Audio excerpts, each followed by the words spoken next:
Bəli, bir daha axşamınız xeyir olsun. Başlayaq sual cavabımıza. Sual cavabımızın ardı ilə də mən yenə qalan hissənin izahını verəcəm. Bu günlərim 3-cü paraqrafda daxil verəcəyik və testlərimiz olacaq. Ən əsası bu hissənin testlərini tam şəkildə qavramaq üçün, yəni bu hissəni tam şəkildə qavramaq üçün ikinci hissədən testlərimiz olacaq.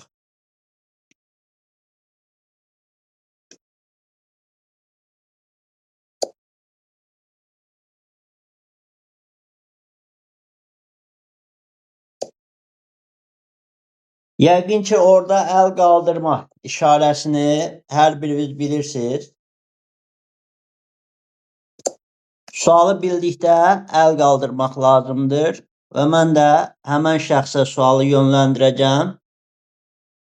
O şəkildə cavablayacağıq. İlk olaraq belə bir sualımız var. Rusiya tərəfindən ilk dəfə tutulmuş xanlıq hansıdır və neçənci ildə?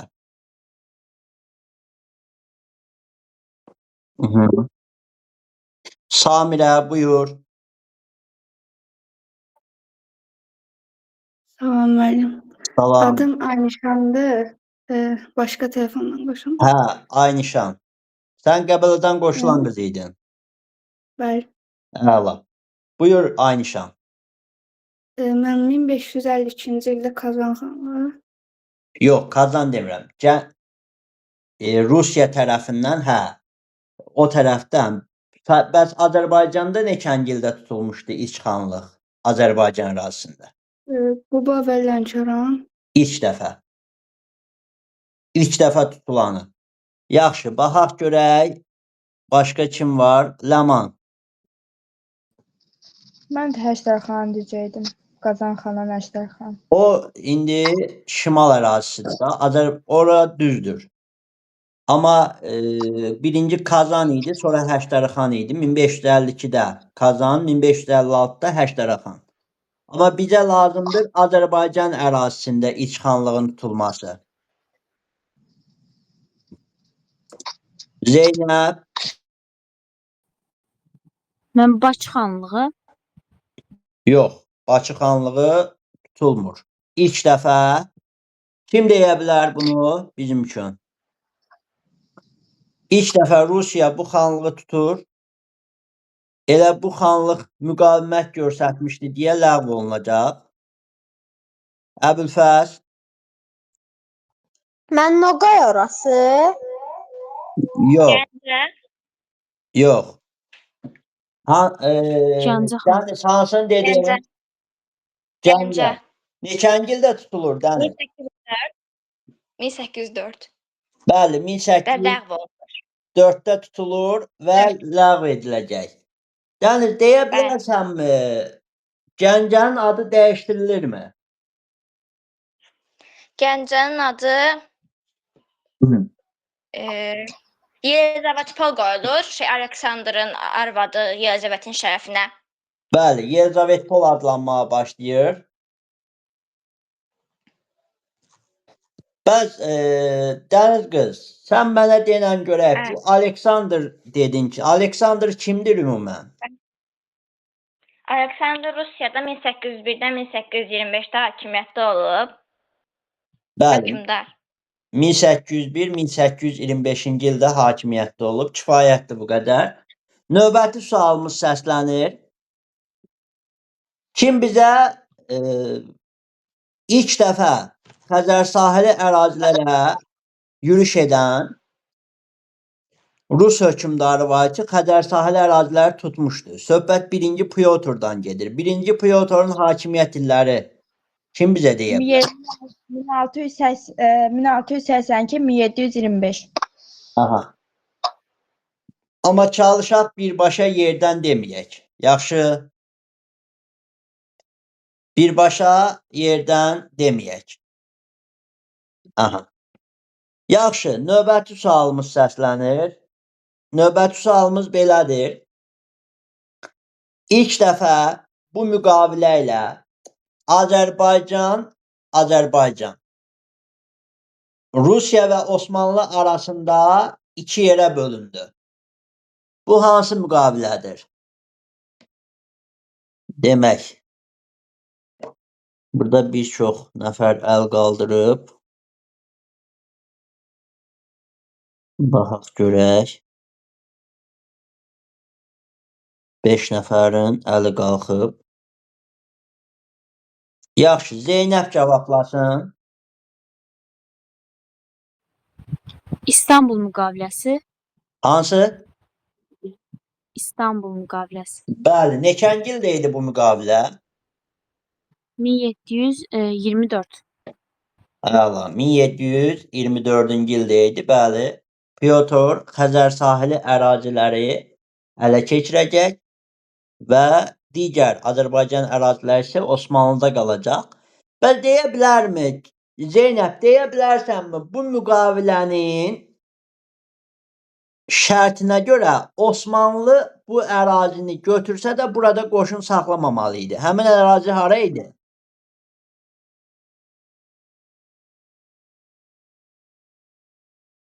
Qaradəniz. Hara? Qaradəniz. Yox, Qaradəniz deyil. Biraz diqqətli olaq. Samirə, Aynişan deyə bilərsən? Şamaxı. Əla, Şamaxı ərazisi, bəli. Şamaxıda qoşun saxlamamalı idi. Qoy biz PDF-imizi də açaq. Çünki bu gün də sizə yeni PDF göndərəcəm. Onun üzərindən oxumağınız üçün. Bir dəqiqə.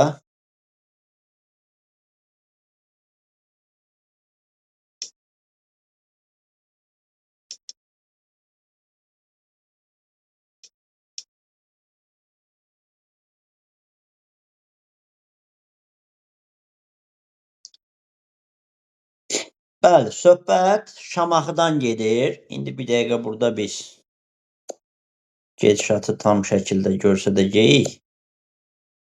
Yəqin ki, hər kəs görə bilir. Biraz xəritəmizi böyüdək.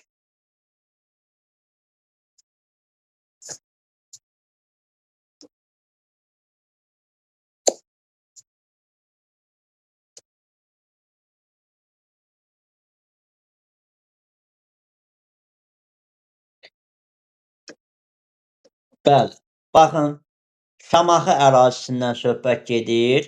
Hansı ki, bu bölgə idi, həmən ərazi. Və bu bölgədən Xəzər sahilinə, Rusiya üzərinə rahat şəkildə hücum etmək olurdu deyə bu ərazini Osmanlının əlinə keçsə də Rusiya deyirdi ki, şərtlərimizə görə sən burada qoşun saxlaya bilməzsən. Əla. Davam edirik növbəti sualımızla. Birinci Rus-Qacar müharibəsi nə vaxt başlayır?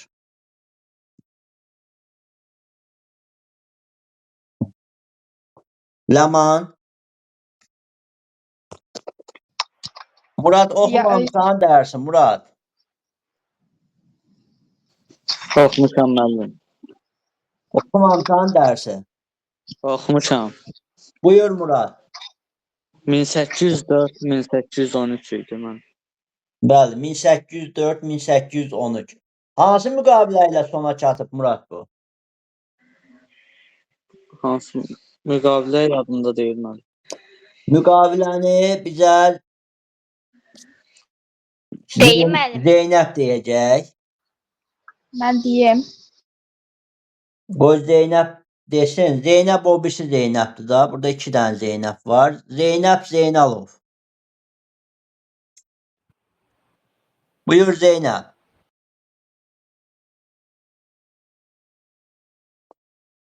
Oxumamısan bugün Zeynəb? Mən oxumuşam. Kiçik Qaynarca. Yox, 1813-cü ildə 1-ci Rus-Qacar müharibəsini bitirən müqavilə Ləman. Andlı ötürü. Qəmərli. Əbülfəs deyir, Əbülfəs. Müəllim kürək xana. Yox, kürək nə? Ha, ya. Hə. Evi yoxdur. Demək, Değil mi? denən dəniz. Gülüstan. Bəli, Gülüstan sülhüdür. Gülüstan. Dəniz, indi bura kimi gəlmişkən, de görək. Bəli. Gülüstan sülhünə görə Şimali Azərbaycandan 2 ərazi Qacarların, yəni İranın əlində qalırdı. Hansılarıydı görəsən? 2 ərazi.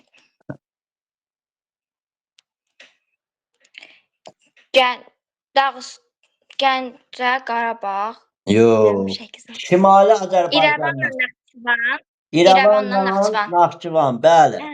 Bax gördüyümüz kimi bu hissədə verilib İrəvan bölgəsi, İrəvan Evet. xanlığı və Naxçıvan ərazisi. Bax, burada işarələyirik. Qoyun biraz bunu yazısını bir qalınlaşdıraq. Baxın, baxın. Görürsünüz İrəvan xanlığı, bu da Naxçıvan xanlığıdır ki, Şimali Azərbaycanda, bax bu Araz çayında, qoyun bunu fərqli rənglə verək sizin üçün. Bax bu göy rəngi görürsünüz, su rəngi. Bu Araz çayıdır. Şimali və Cənubi Azərbaycan arasında sərhəd yaradan çay. Həmən bu çayından şimali isə Şimali Azərbaycan kimi bilinirdi və bütün bu ərazilər Gülüstan sülhünə görə verilmişdi Rusiyaya. Amma bir dənə yalnız 2 ərazi var ki, bax bu İrəvanla Naxçıvan ərazisi Qacarların əlində qalırdı. Yaddan çıxmasın, Gülüstan sülhü də tam tarixi 1813 12 oktyabrda imzalanır. Bəli. Yaxşı, kim mənə deyə bilər? Bu dövr üçün, 1-ci Rus-Qacar müharibəsi dövrü üçün Rusiya ilə Osmanlı arasında da bir müharibə baş verir. Bu müharibə nə vaxtdır və sonda hansı müqavilə ilə sona çatacaq?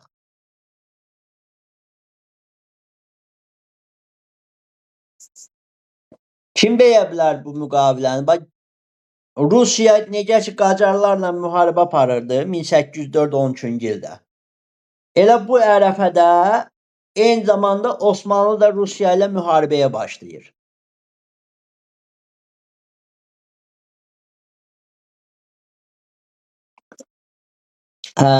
Baxaq görək o hissədə, düzdür, o hissəni keçən dəfə keçməmişdik, sadəcə dərsin içində var. Ləman. Çəkçəyə bənzər müqavilə. Yox. Döydük. Yaxşı, o qalsın, izahdan sonra soruşaram. Kim mənə deyə bilər? Rusiya ilə Osmanlı arasındakı yassı sülhü nə vaxtdır?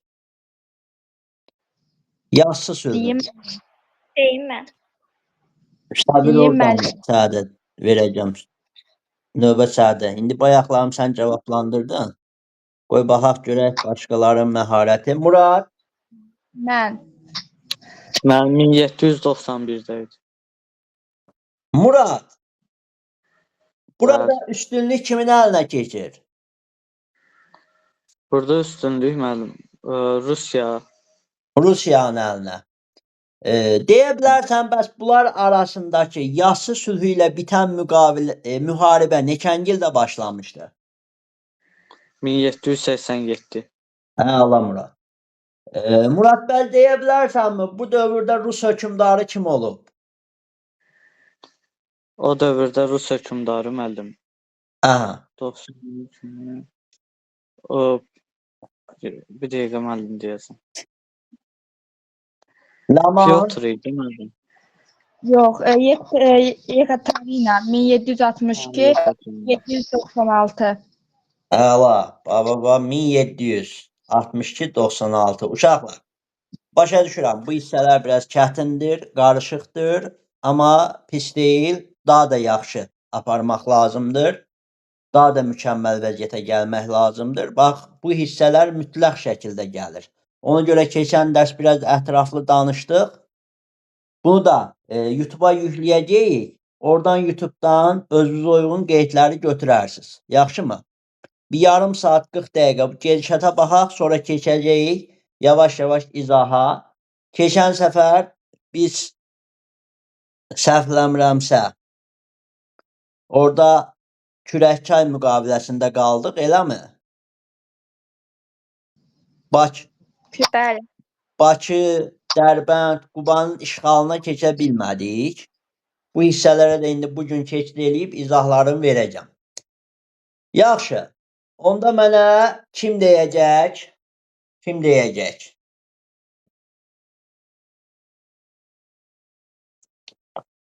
Gürcüstan müqaviləsi haqqında danışdıq. Bəs mənə deyə bilərsinizmi ki, biz fikir veririk ki, bu Rus-Qacar arasında birinci müharibə başlayır. Bu müharibə ilk dövrdə hansı döyüşlərlə başlamışdır? Hansı ərazidəki döyüşlərlə? Bunu kim deyə bilər?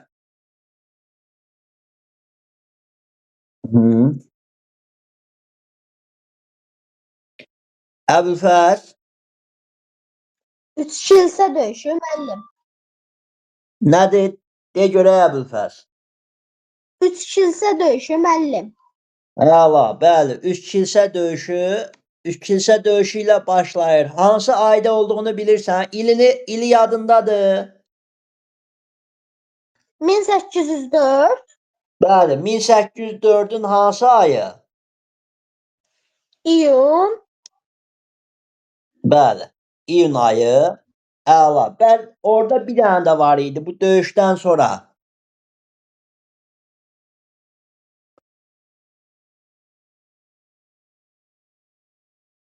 Onu kim deyir bizə?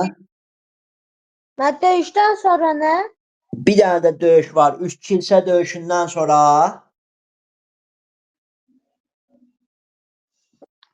Bir dənə də döyüş var orada. Nə deyim? Gözlə.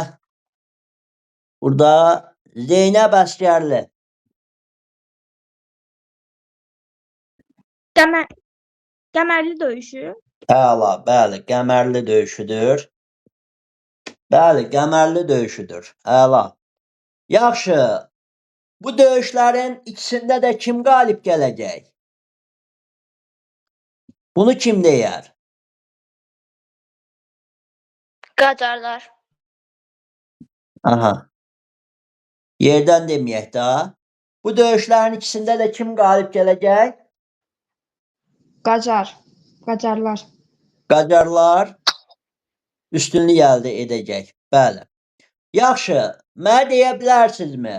Gəncə ərazisinin tutulması 1-ci Rus-Qacar müharibəsinə düşür yoxsa düşmür? Kim deyə bilər? Bax, Gəncənin tutularaq ləğv edilməsi 1-ci Rus-Qacar müharibəsinə düşür yoxsa düşmür? Zeynəb Əsgərli. Deyim mən. Dayan Zeynəb. Zeynalov. Zeynalov. Bəli, mən düşür. Düşür deyirsən.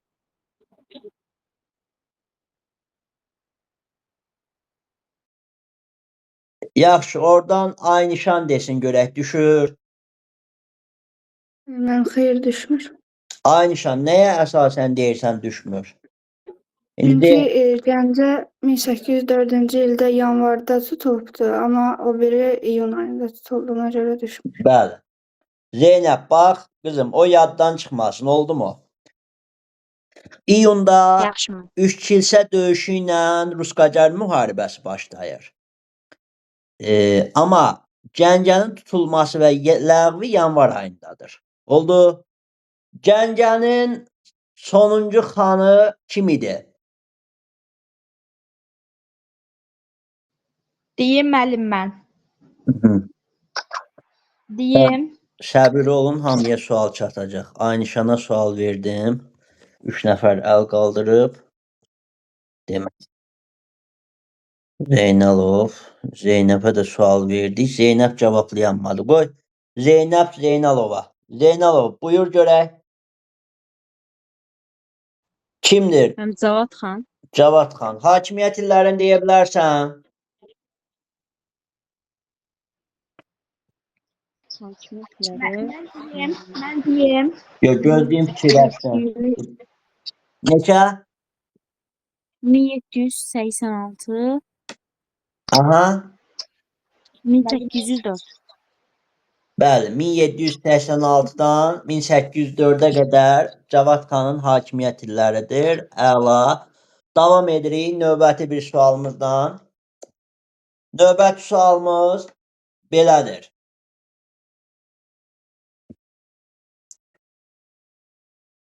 Rusiya bu müqavilə ilə ilk dəfə Qara dənizə çıxış əldə etdi. Bu hansı müqavilədir? Sual bir təkrarlaya bilərsiniz? Bəli, təkrarlayıram sualı. Deyirəm ki, Rusiya ilk dəfə bu müqavilə ilə Qara dənizə çıxış əldə etdi.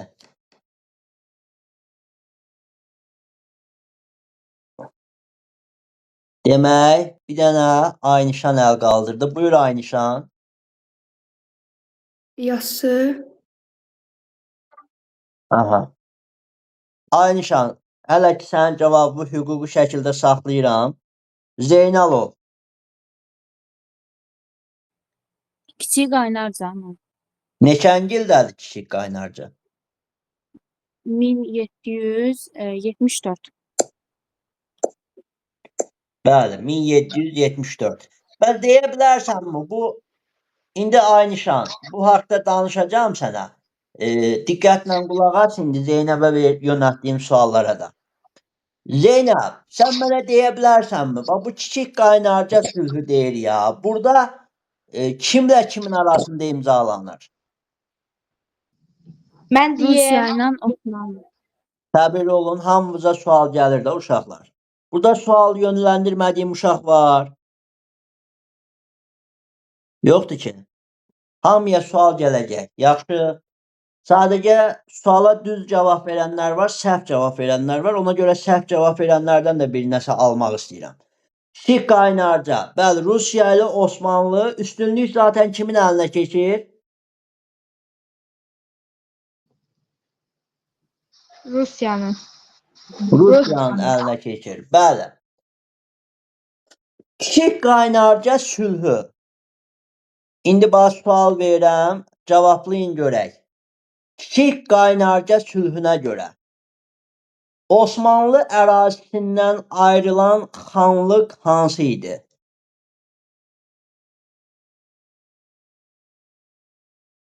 Murad? Krım xanlığı idi müəllim. Bəli, Krım xanlığıdır.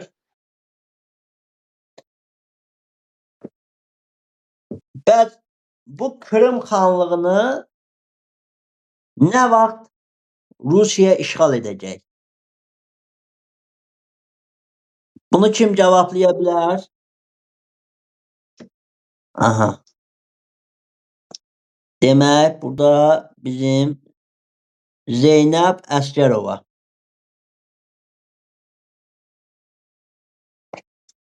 Zeynəb Əsgərova, deyə bilərsən? Hə, 1783. bəli, 1783-cü ildə Rusiya tərəfindən işğal olunacaq. Əla. Davam edirik növbəti bir sualla.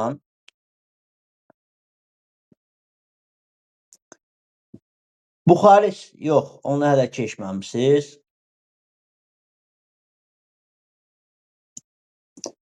Kürəkçay müqaviləsinə görə Rusiya tərəfindən asılı vəzifə salınan xanlıqlar.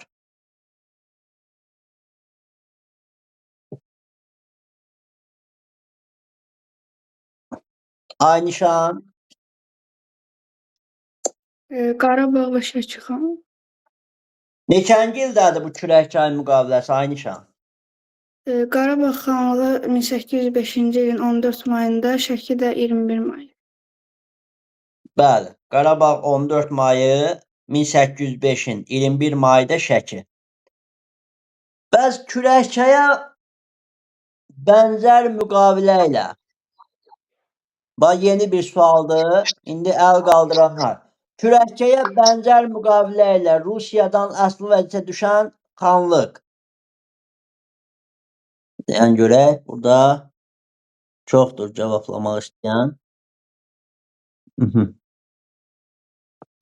Ləman.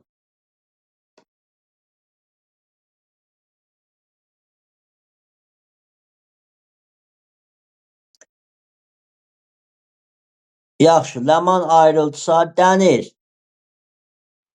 Şamaxı. Bəli, Şamaxı xanlığı. Deyə bilərsən, bu Şamaxı xanlığı Rusiyanın asıllığını, bax bu aralarında kürəkçəyə bənzər müqaviləsini o dəqiqə imzalayır, yoxsa buna qarşı gəlmişdir?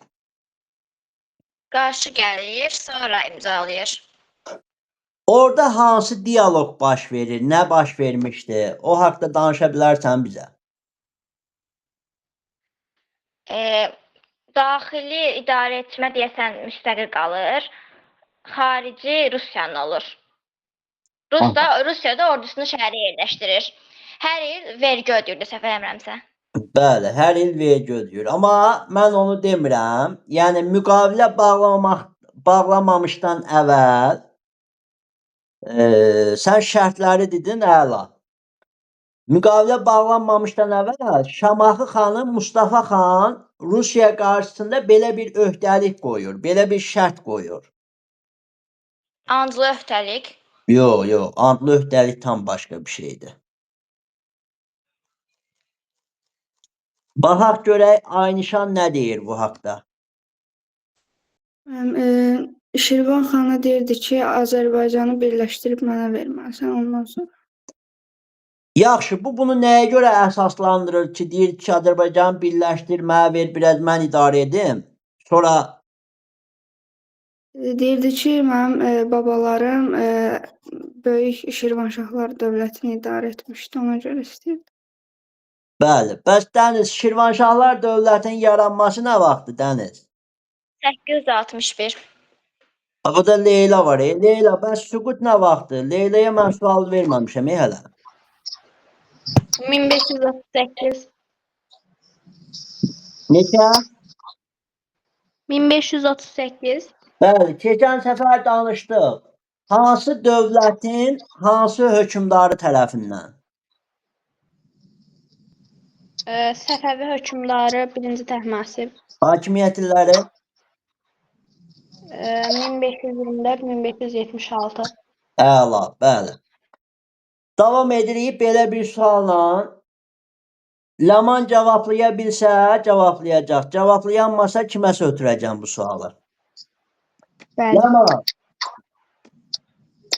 Rusiya ilk dəfə Azərbaycanı işğal etməyə hansı ərazidən başlayır? Borçalıdan. Neçənci ildədir həmən hadisə? 1801-də. 1801 Borçalı ərazisi, bəli, müəyyən hissəsi Azərbaycan əlində idi və buradan başlayır. Bəs tam şəkildə Azərbaycan əlində olan bu ərazi var idi ki, ilk dəfə buranı tutur, daxili müstəqilliyini saxlayır, xarici müstəqilliyini ləğv edir. Və onlardan ipəklə xərac tələb etmişdi. Bək yoxsan, bəkdir bu. Yox. Ay, bir dəqiqə bilirəm, demişdiniz videoda. Aha. Deyən görək. Buradakı kimdir əl qaldıran? Şeydir. Gürcüstan. Hansı? Gürcüstan. Yox. Zeynəb Əsgərov. Ova. Zeynəb Əsgərova. Deyə bilərsən qız?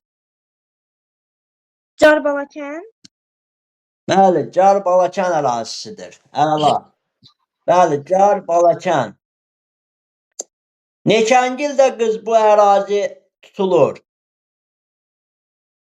1804-də. 1800. Yaxşı fikirləş biraz. 3-də. 1803-də. 3-də. Leyla 1803-cü ildə Zeynəb pis deyilsən Zeynəb. Daha da artıra bilərsən. Ay nişan həqiqətən yox. Uşaqlar maşallah olsun. İnşallah ki indi orada dəftərə kitaba baxmırsınız inşallah ki. Hə? İndi Yox. biraz daha real vəziyyətə keçək. Başardığımız qədər kameraları açıq qoyuruq. Yaxşı. Dəftərdən, kitabdan uzaq bir mühit. Kameralar açıq. İndi bu dərs çox sıxmıram, amma gələn dərsdən hamı elə hazırlıqlı olsun ki, kameralar açıq vəziyyətdə. Yaxşı. Bəli. Yaxşımı? Hə. Qoy bu sualı verək Aynişana. Leyla'ya verdik daha sual. Leyla sənə verdik daha sual. Mənə xeyr. Onda Leyla sənə gəlir bu sual. Car Balakənlə Rusiya arasında 1803-cü ildə bağlanan həmən müqaviləni biz necə adlandırırıq?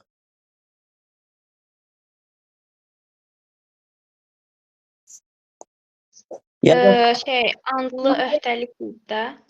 Bəli, antlı öhdəlik. Bəs hansı ayda idi bu antlı öhdəlik? Aprel. Bəli. Aprel ayında.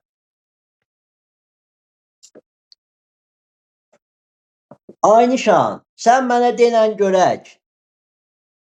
Biz Car Balakənlilərin yenidən Zakatala yaxınlığında Rusları məğlub etdiyini görürük.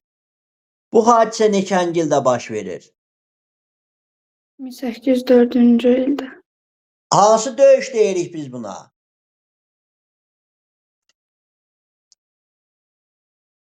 Döyüşün adını bilmirəm. Aha. Keçən səfər deməmişəm o döyüşün adını. Laman. Mən də bilmirəm. Tutulmanı da amma müqaviləni bilmirəm. Dəniz. Qanıq Alazan yaxınlığında. Qanıq Alazan yaxınlığında o 1803-dür.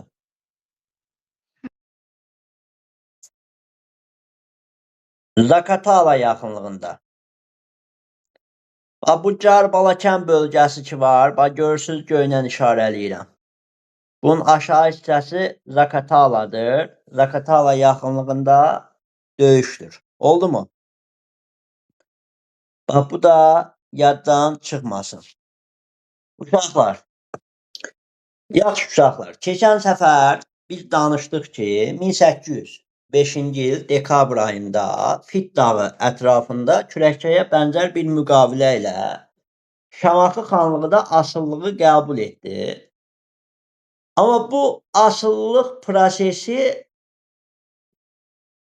ilk dövrdə, yəni xanlarla razılaşılmışdı. Xanlar əslində orada general qubernator vəzifəsi daşıyırdılar. Razılaşdırılmışdı, hər şey qaydasında idi. Təbii ki, burada pozuculuq fəaliyyəti baş verəcək. O pozuculuq fəaliyyəti haqqında biz danışacağıq, amma ondan danışmazdan əvvəl ilk dövrdə biz nə haqda danışacağıq? Yəni Xəzəryanı ərazilərə daxil olmazdan əvvəl nə haqda danışacağıq? Deməli 1806-cı ilin ilk başlanğıcında İbrahim xan qətlə yetiriləcək. Bəli, Lisaneviç tərəfindən İbrahim xanın qətlə yetirilməsi bu Lisaneviçin yarı erməni olduğu haqqında məlumat var.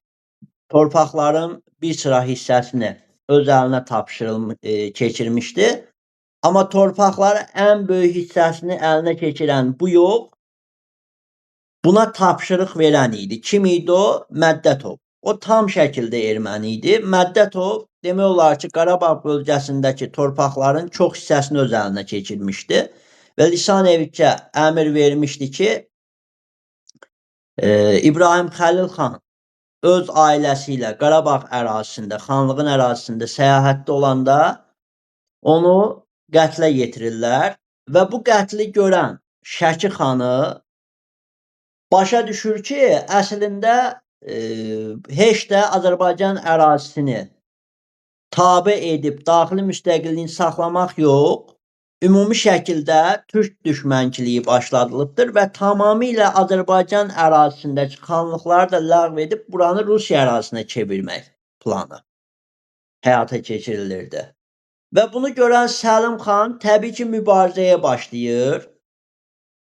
Ancaq Rus qoşunları yürüş eləyəcək Şəki ərazisinə, bax Şəki ərazisini burada işarə eləyək. Bəli, Şəki xanlığı ərazisinə yürüş eləyərək bu ərazini tamamilə tutacaq və eyni zamanda biz fikir veririk ki, ilk növbədə Xəzər sahili bölgələrə də yürüşlər başlayır artıq 1806-cı ildə.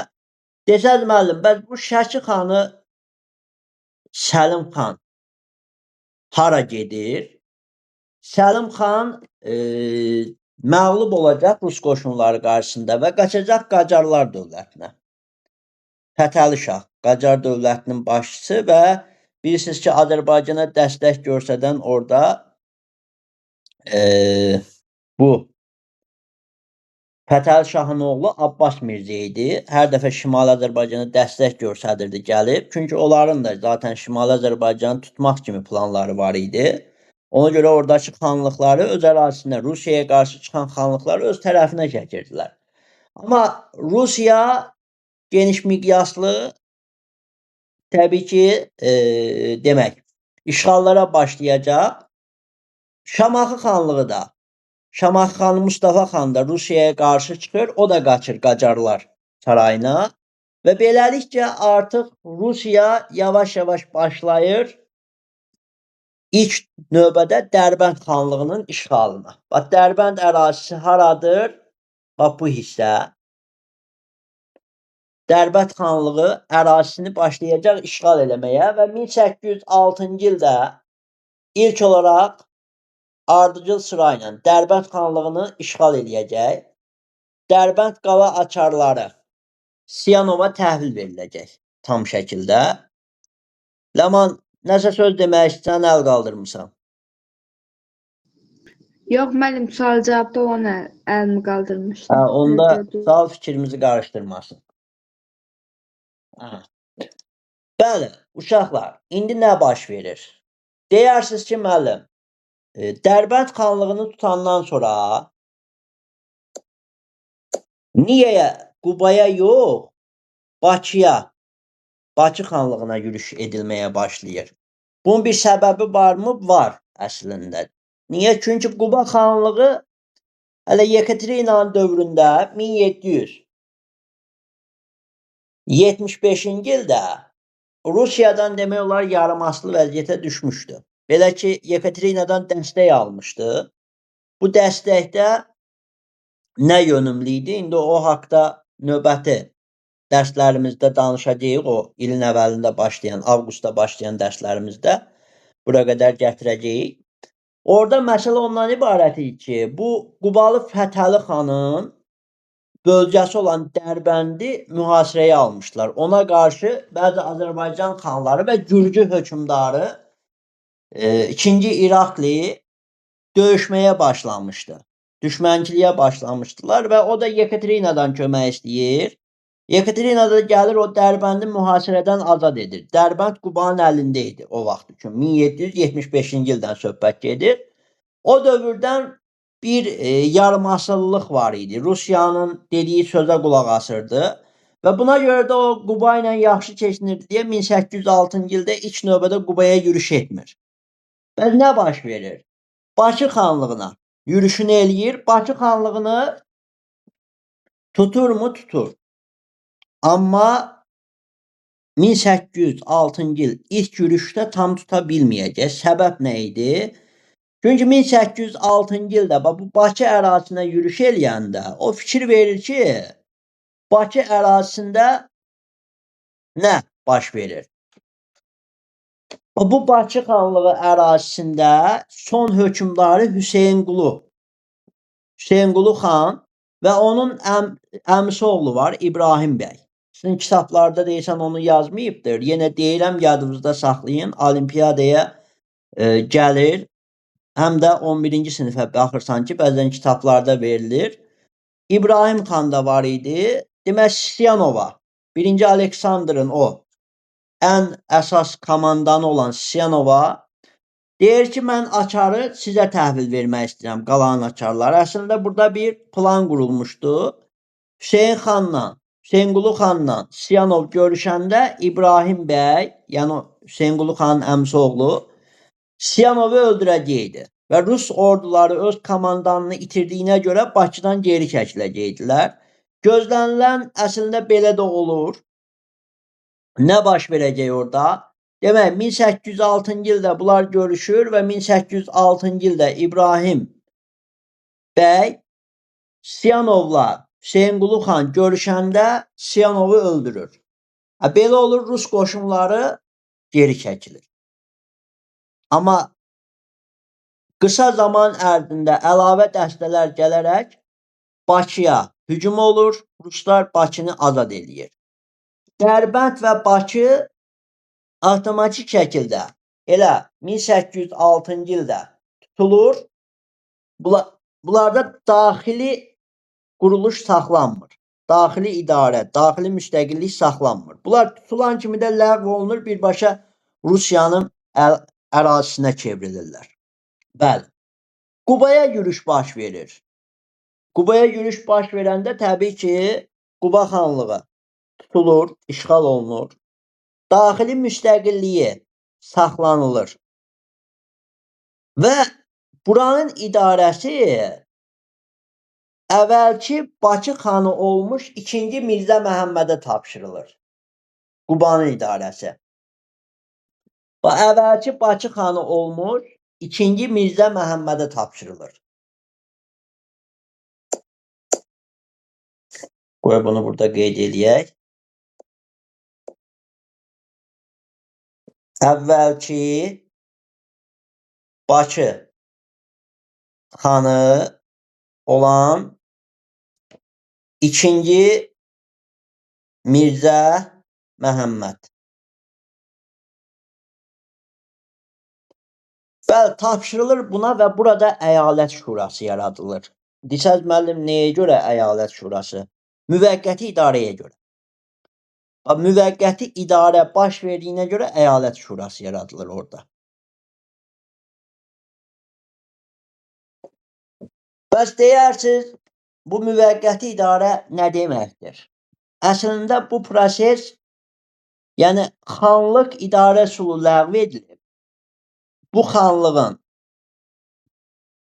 müəyyən səbəblərə görə daxili müstəqilliyi saxlanılır və orada əyalət idarəsi yaradılır. Onun başına da əvvəlki Bakı xanı təyin olunur idarə etmək üçün. Və yerli bəylərdən buna dəstək verən, idarə etmək üçün dəstək verən digər şəxslər də təyin olunur, amma tam şəkildə Rusiyadan asılıdır. Və zaten bunun planı nə idi? Gələcəkdə bunu ləğv etsin. İndi niyə ləğv etmirdi? Çünki birbaşa ləğv etsəydi, Quba ilə dostluq var idi. Quba üsyan qaldıra bilərdi. Müharibə gedən dövrdə bu üsyan onun üçün təbii ki, əlverişli deyildi. Bu proses özünü göstərirdi və desəz müəllim, Quba xanlığının ləğvi nə vaxtdır? Quba xanlığı 1810-cu il. Rus komendantları Rusiyada belə deyək.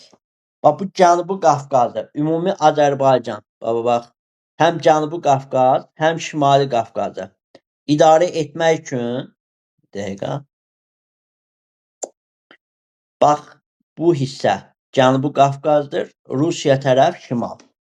Şimali Qafqaz. Ümumilikdə Qafqazı idarə etmək üçün Qafqazın baş hakimliyi vəzifəsi yaradılır.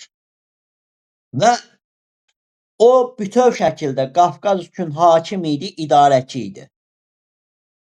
Bəs ona dəstək duranlar kimlər idi? Komendantlar. Qabaqda danışacağıq. Komendantlar elə bir peşə səlahiyyətinə malik idi ki, ancaq ölüm hökmü verməyə ixtiyarları yox idi. Qalan bütün hər şey əllərində gəmlənmişdir. Bəli. Onlar Qafqazın baş hakiminə tabe edilmişdilər. Siyanov öldükdən sonra Paskeviç gəlir və Paskeviç Qafqazın baş hakimi təyin olunacaq. Sonraki döyüşləri o davam etdirəcək. O hissələrə də indi tam ətraflı baxacağıq. Növbəti davam edən dövrdə nə baş verəcək? Demək, Quba da tutulur, amma Qubanın ləğvi 1810-da Qubalılar komendata qarşı üsyan qaldırırlar. Onların rüşvətxorluğuna, acgözlüyünə, torpaqların əlindən alınmasına görə üsyan qaldıracaqlar və 1810-cu ildə Quba tamamilə ləğv ediləcək. Yəni bir xanlıq olaraq tamamilə ləğv ediləcək. Yəni Quba tutulan kimi ləğv edilməyib. Tutulan kimi Gəncə ləğv edildi. Dərbənd, Bakı ləğv edildi. Tutulan kimi həmin anda da ləğv edildi. Bu öz yerində. Növbəti proses nədən ibarətdir? Biz əsas məsələ olaraq danışmalıyıq. Görək. Rusiya Qacar arasında müharibə gedirdi. Azərbaycan əraziləri tutulurdu. Bəs burada da Xəzəryanı bölgələrin işğalı danışdıqlarımdır. Qısa-qısa slaytlarla vermişəm. Siz bunlar haqqında bir özünüzə slayt şəklində də baxarsınız. Orada dərsi də tam şəkildə oxuyarsınız. İndi uşaqlar, nə baş verəcək? Xəzəryanı bölgələr də tutuldu. Həmişə öz narazılığını bildirən təbii ki, bir dövlət var idi. Bu da Osmanlı dövləti idi. Osmanlı da Şimali Azərbaycan ərazisini, yəni Cənubi Qafqaz bölgəsini tutmaq üçün müəyyən planları var idi. Və buna görə də müharibəyə başlayır. 1806-cı ildən 1812-yə qədər davam edən Rusiya-Osmanlı müharibəsi başlayır. Təbii ki, burada Rusiya üçün proses çətin idi, amma uğurlu gedirdi. Səbəb nə idi? Dünya tarixində biz yavaş-yavaş o hissələrə baxacağıq dünya tarixində də. Bax, bu ərazi Fransa. Fransa ərazisində 1804-1814-cü illərə biz baxmalıyıq. Fransız imperatoru, Fransanı imperiyaya çevirən birinci Napolyon Bonaparte. Napolyon adını çox eşitmiş olarsınız.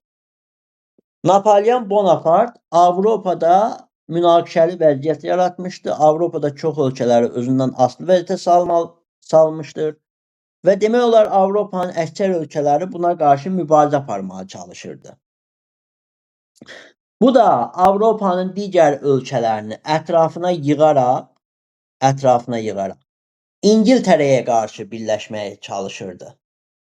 İngiltərə dünya ticarətində ön sıralarda idi və bu ticarətin ümumi şəkildə öz əlinə keçirmək üçün İngiltərəni məğlubiyyətə uğratmalı idi. Və ona qarşı kontinental blokada, kontinental blokada həyata keçirməyə çalışırdı. İndi nə baş verir? Bu dövrdə Rusiya müəyyən qədər Fransa üzərində üstünlük qazanacaq və bu üstünlüyə görə Qacarlarla da müharibəni davam etdirəcək, Osmanlılarla da. Və Osmanlılarla onlar arasında ən həlledici döyüş Rusiya arasında. Bax, buradakı İrəvan yaxınlığındakı Gümrü döyüşüdür. Bax bu hissədə. Türkiyəyə yaxın. Yəni o dövr üçün Osmanlıya yaxın.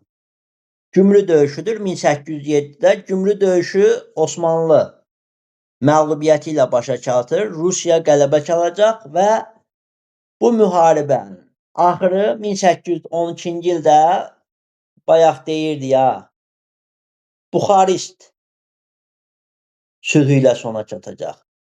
Əslində Buxarest sülhü Rusiyanın Cənubi Qafqazı tam işğalı və tutması haqqının tanınması ilə bağlı bir müqavilə idi. Yəni Osmanlı 1791-də necə Cənubi Qafqazın Rusiya işğal zonasına daxil olduğunu tanıyır. Burada da Cənubi Qafqazın Şimali Azərbaycan ərazilərinin Rusiya tərəfindən tutulduğunu tanımağa məcbur qalır. Bax, bu arada, yəni Birinci Rus-Qacar müharibəsi arasında eyni zamanda Rus-Osmanlı müharibəsi də baş veribdir. Ümid edirəm ki, buradan çətinliyimiz olmaz. Çox da çətin hissə deyil. Qacar-Rus müharibəsinin növbəti hissələri haqqında danışacağıq. Artıq dediyimiz kimi 3 dənə xanlıq da tutuldu. İkisi ləğv olundu. Bir dənə Qubada əyalət şurası yaradılıb, saxlanıldı. Ondan sonra artıq İrəvan ərazisində yürüşlər başlayır. Deyirsiniz müəllim, İrəvanın əhəmiyyəti var idimi? Təbii ki, var idi. Fikirləşə bilərikmi, düşünə bilərikmi? İrəvanın burada əhəmiyyəti nədən ibarət idi? Niyə İrəvan tutulmağa çalışırdı? Rusiya nədən qorxaraq İrəvana daha çox önəm verirdi? Bu haqda kiminsə bir fikri varmı?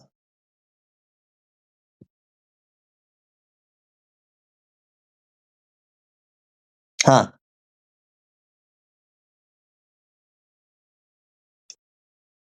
Yoxdur. Yaxşı, deyək. Bax, bu İrəvan ərazisi elə bir ərazidir ki, Osmanlıya yaxın bölgədir. Bax, bu İrəvan bölgəsi, Naxçıvanın üst hissəsi. Naxçıvan da, İrəvan da, özü də, bax, bu ərazilər yaxın ərazidir. Ona görə də İrəvan üzərinə yürüş edilir. Əsasən də bu Türkiyə ilə, Osmanlı ilə sərhəddə olan Ekməndizin ərazisinə. Amma bu yürüşdə təbii ki, uğursuz olur. Çünki İrəvan qalası o qədər möhkəm qorunurdu ki, Rusiya bu əraziyə daxil ola bilmirdi. İndi nə baş verir? Qacarlardan Fətəli Şahın oğlu Abbas Mirzə bunu eşidən kimi İrəvana dəstəyə gəlir. Rusları qovub çıxardanda İrəvandan, bax, fikir verin bura. Rusları İrəvandan qovub çıxardanda Naxçıvan tərəfə gələndə burada Qarababa döyüşü baş verir. Qarababa kəndində. 1809. Abbas Mirzənin qüvvələri Rusları Qarababa kəndində, Qarababa döyüşündə darmadağın eləyəcək 1809-cu il. Bax, bu proses yadınızdan çıxmasın mütləq şəkildə və nisbətən belə deyək, Rusiya burada zəiflik göstərəcək. Artıq Abbas Mirzə qalib gələcək. Bu da əslində nəyə görə baş verir? İrəvanın həddindən artıq mühasirəyə hazır olması, Rusiyanın buradakı mühasirədə çox itki verməsi. Həm də vaxt itkisinə səbəb olur. Vaxt itkisinə səbəb olanda bu Abbas Mirzə gedir, öz qoşunlarını zadı yığır və döyüşə tam hazır vəziyyətə gəlir. Bax, buna görə də müəyyən qədər üstünlüyü ələ keçirirlər. Qacar-Rusiya münasibətləri burada nə baş verəcək? İndi Rusiya o Qarababa döyüşündə təbii ki, uduzduğuna görə cəzalandırmağa bir nəfər axtarırdı. O da təbii ki, Qudoviç olacaq. O, çünki orada bir general idi, qoşunların başında rəhbər üzvü idi. Ona görə də onun yerinə Tormosov təltif olunur. Tormasovda bir qərar tapşırılır. Deyir ki, biz artıq Qacarlarla müharibəni dayandırmalıyıq, sülhə irələməliyik. Bəs niyə? Səbəb nə idi? Səbəb elə o Fransadakı 1-ci Napolyon məsələsidir. Həm də Osmanlı ilə də müharibə aparılırdı. Əslində Osmanlını o dövr üçün Osmanlının artıq süqutu dövrünə yaxınlaşırıq. Dağılma mərhələsidir. Və ondan çox qorxmurdular. Zaten Osmanlı zəifləmişdir. Sadəcə bu məsələ nədən ibarət idi? Fransalı Napolyonun, İmperator Napolyonun üzərində Rusiyalı 1-ci Aleksandr müəyyən uğurlara imza atmışdı. Bu uğurlar gələcəkdə Rusiyanı Avropa daxilində böyük dövlətə çevirəcəkdi. Ona görə o bura üçün çox meyil etmirdi. Can atırdı ki, geçsin Avropada bütün qoşunlarını sülh bağladıktan sonra çıxartsın, Avropaya doğru irələsin. İndi belə də olacaq. Bəzi proseslərdən danışacağım orada. Orada Fransa imperatoru Napolyonla Rusiya arasında bağlanan, daha doğrusu baş verən döyüş haqqında da danışacağıq. Heç biri qalib gəlməsə də üstünlüyü Rusiya ələ keçirəcək. Amma bundan əvvəl biz burada nə haqda danışmalıyıq? 1809-10-cu ildə Tormasova tapşırır ki, sülhə hazırlaşın. Bu sülhə hazırlaşmağa başlanılanda Lənkəran məsələsi ortaya gəlir. Rusiya hücum edib Lənkəranı tutmaq istəyirdi. Lənkəranın tutulmasıyla Şimali Azərbaycanda Rusiya Xəzəryanı bölgələri tutmuş olacaqdı. Artıq bu hissələri tutub. Bir dənə qalır bu Lənkəran bölgəsi ümumilikdə, Lənkəran xanlığı. Burada tutulsa Xəzəryanı bölgələr Şimali Azərbaycanda tam şəkildə keçir Rusiyanın ərazisinə. Bu da Abbas Mirzəni narahat eləyirdi. Ona görə müqavilə bağlanma prosesi uzanmağa başlayır. Bəli. Bax, birinci mərhələdə 1813-cü il müqaviləsinin gec qalması, uzanması budur. Lənkəran məsələsi. Bəs Rusiya nə edəcək? Təbii ki, başlayacaq bundan sonra müharibəni davam etdirməyə. Hara doğru? Lənkərana doğru. İlk olaraq, bax, Lənkəran xanlığını qırmızı işarə ilə vermişik Xəzər dənizinin ətrafında. İndi nə baş verir? Lənkəran üzərinə hərəkat başlayır və Lənkəran üzərinə hərəkatda əsas döyüşlərdən biri haqda danışacağıq. Bu döyüş həm də belə deyək, 1-ci Rus-Qacar müharibəsinin ən həlledici döyüşlərindən biridir ki, burada artıq Ruslar üstünlüyü ələ keçirir, Qacarlar yavaş-yavaş geri çəkilmə planını uygulayır və sülhün tezləşdirilməsi haqqında düşünür artıq. Bəli, Abbas Mirzə artıq sülh lazım olduğunu bildirir. İndi baxaq, bu həmən o Aslandüz döyüşüdür. 1813-cü ilin oktyabr ayında. İndi bu haqda danışıb keçid eləyəcəyik digər məsələyə. Bax, 1813-cü ilin oktyabr ayında Aslandüz döyüşü baş verir. Aslandüz döyüşündə Rusiya üstünlüyü əlinə alır və Qacarlara qalib gələcək. Bu qalibiyyət Rusiyanın müharibədə ön plana keçəcək və irəliyəcək Lənkəran üzərinə. Amma belə bir məsələyə də toxunaq orada. Rusiya bilirik ki, Avropa cəbhəsində də müharibə aparır və Rusiyanın hansı ki, bu oktyabr ayındakı Aslandüz döyüşündə Lənkəran ərazisini məğlub edir. Orada da kim idi əslində? Qacarlar, Lənkəran xanlığı da döyüşürdü, Qacarlar da döyüşürdü. Qacarlardan Abbas Mirzənin əmsi oğlu sərkərdə var, Sadıq Mirzə. Sadıq Mirzə gəlib bu döyüşdə iştirak edirdi komandan kimi və Aslandüz döyüşündə Ruslara məğlub olacaq.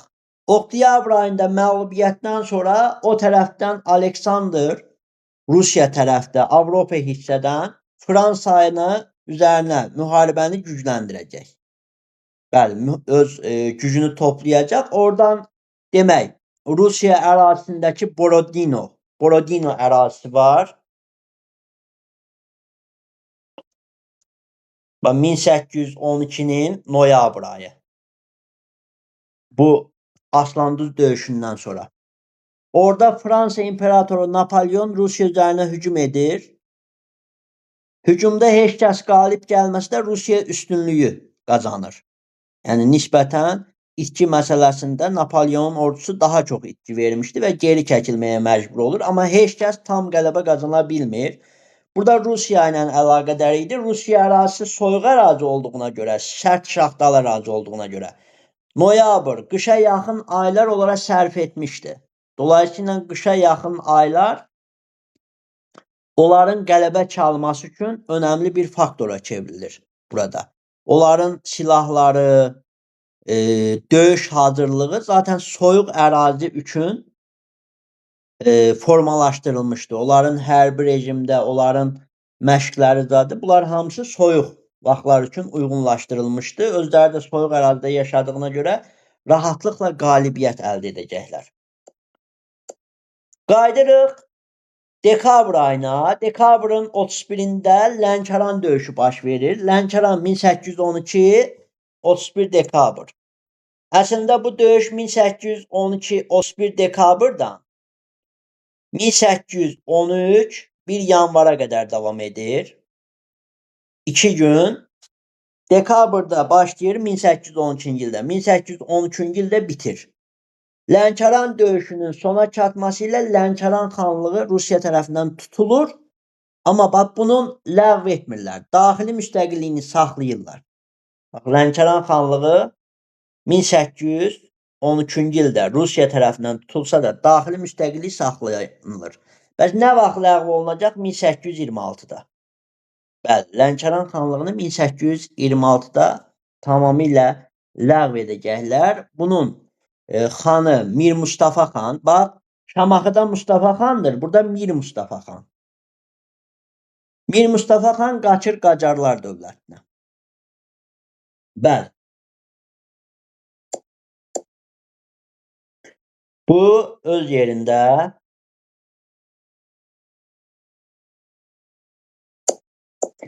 davam edirik növbəti hissə ilə. Lənkəran tutuldu. Artıq Lənkəran tutulmasıyla zaman Abbas Mirzə də deyir ki, yox, biz bu müqaviləni imzalamalıyıq, başqa yönü yoxdur. Amma müqavilə müəyyən qədər gecikir. Niyə gecikir? Əslində yanvarda artıq Lənkəran döyüşü ilə də tam üstünlüyü ələ alır, amma müqavilə gecikir. Səbəb var. Bax, bu hissəyə diqqət edin. Yadınızdadırsa, keçən səfər mən sizə Böyük Britaniyanın, yəni bu İngiltərənin rəngi dəyişdirirəm. Ora diqqət edin. Bax, İngiltərənin, Fransanı çəkdik qırağa. İngiltərənin, yadınızdadırsa, dedim ki, şərqdə, bax, Hindistan adlı bir müstəmləkə, müəyyən hissəsini müstəmləkə halına salınmış ərazisi var idi. Həmən bu Hindistanın işğalını Rusiya yalnız İran, yəni Qacarlar üzərindən həyata keçirə bilərdi. Bax, İran. Bura fikir verin. Buradan. Yəni Azərbaycanın şimalını tutduqdan sonra Qacarların ərazisinə keçərək bunu həyata keçirə bilərdi. Bəs nə baş verir? Təbii ki, İngiltərə burada yenə işə qarışır. İngiltərənin işə qarışması ilə zaten Rusiya Qacar arasındakı müqavilə uzanırdı şərq məsələsinə görə. Yəni Hindistanı qorumağa çalışırdı və İrana, Qacarlara dəstək verirdi İngiltərə. Orada İngiltərədə müəyyən qədər əlavələr etmək istəyir. İlk dövrdə razılıq əldə olunmur, amma sonraki dövrdə razılıq əldə olunacaq. Və beləliklə 1813-cü ilin 12 oktyabr tarixində nəhayət Gülüstan sülh müqaviləsinin imzalanması prosesi həyata keçirilir. Bu müqavilədə əsas məsələlərdən biri burada iştirak edən adamlardır. Bax, Mirzə Əbdülhəmid, daha doğrusu Mirzə Əbdülhəsən deyək bunu. Niyə yaxınlaşmaq? Aha. Nəysə, uşaqlar belə görə bilirsiniz da, yaxınlaşdırmaya yəqin ki, ehtiyac qalmır. Mirzə Əbdülhəsən Qacarlar tərəfindən imzaladı. Deyirsiniz müəllim, orada biz digər şeyi də vermişik. Qorb Ozili. Bu kimdir? Bu ingilisdir. İngiltərədən səlahiyyətli bir şəxsdir. Bəs bu burada nə edir? Nə işlə məşğuldur? Bu təbii ki, burada demək, İrana dəstək durur və İranın vəddinə, İranın güclənməsinə və İranın o müqavilədəki şərtlərinə təsir göstərirdi. Bu tərəfdən Rusiyadan isə Ritişev idi. Bax, niyə yazmadı ki?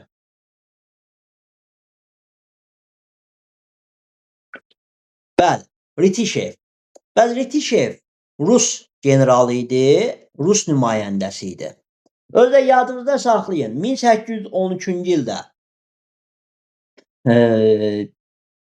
burada müqavilə bağlanan zaman tərcüməçi kimi iştirak edən bir nəfər var idi. Yəni Rusiya-İran arasında tərcüməçi kimi Abbasqulu Ağa Bakıxanov.